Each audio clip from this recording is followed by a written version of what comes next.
In a small village nestled at the foot of a jagged mountain range, there lived a young man named Elias. Elias was a weaver by trade, but his heart was heavy with the weight of mediocrity.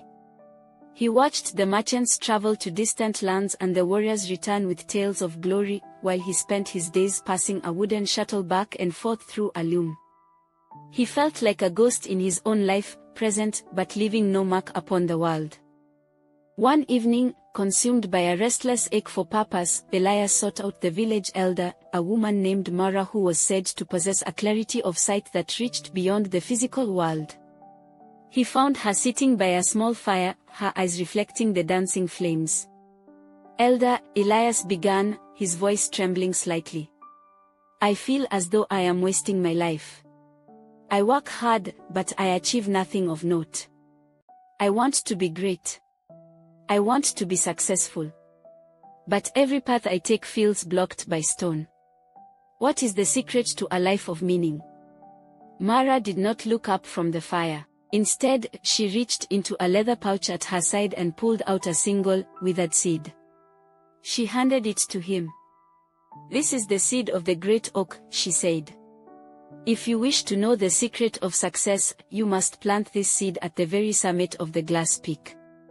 Only when it begins to sprout will you understand." Elias looked at the mountain. The glass peak was the tallest and most treacherous in the range, so named because its upper reaches were coated in a slick, blue ice that made climbing nearly impossible. Many had tried to reach the top, few had returned without broken limbs or broken spirits. The next morning, driven by a desperate need for change, Elias began his ascent. The first day was easy. The lower slopes were lush with pine and soft earth. He felt strong, his pace quick. He imagined himself standing at the peak, the world at his feet, finally successful. But by the third day, the air grew thin and cold. The soft earth gave way to sharp shale that cut through his leather boots. His lungs burned with every breath. He encountered a traveler coming down the mountain, a man with gray hair and a heavy limp. "Turn back, boy," the man wheezed. "The wind above is a monster that eats the breath from your chest. There is nothing up there but cold silence." For a moment, Elias hesitated. His legs ached, and his stomach cramped with hunger. But he felt the small, hard seed in his pocket and remembered the elder's words. He pressed on. As he reached the glass section of the peak, the real struggle began. The ice was unforgiving. For every 3 steps he climbed, he slid back 2.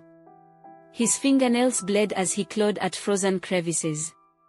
One afternoon, a sudden blizzard pinned him against a ledge for 12 hours. Shivering and alone, he began to weep. "Why am I doing this?" he cried into the wind.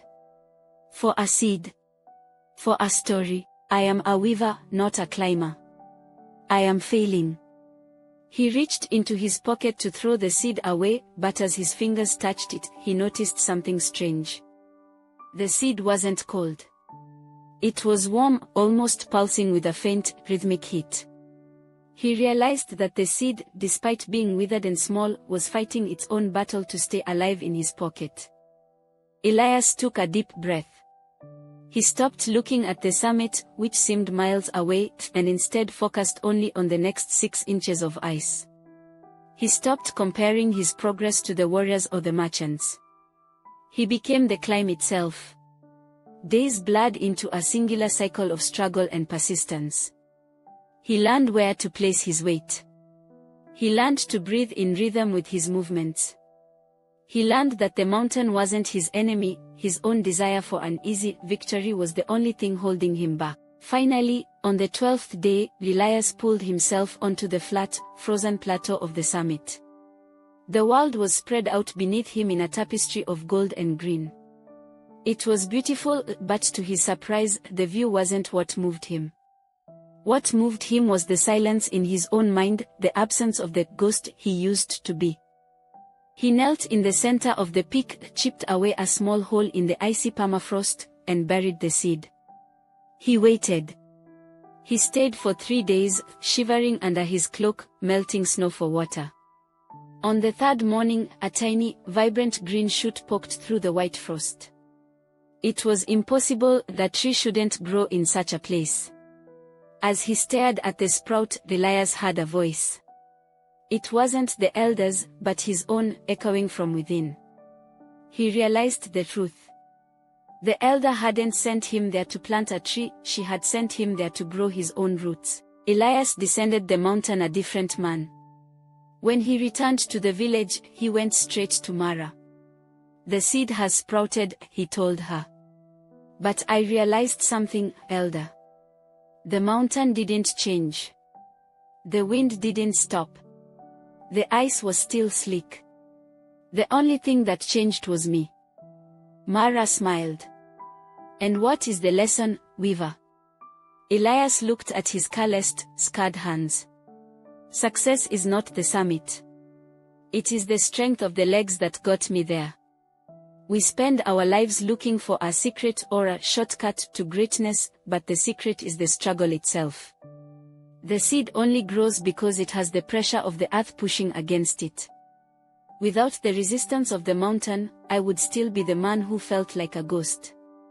The moral of the story is this: growth is a product of resistance. Most people fail not because they lack talent, but because they quit when their ice becomes too slippery. They want the view from the top without the bloody fingernails of the climb. True success is not a trophy you hold or a destination you reach, it is the version of yourself you become while you are trying to achieve something difficult.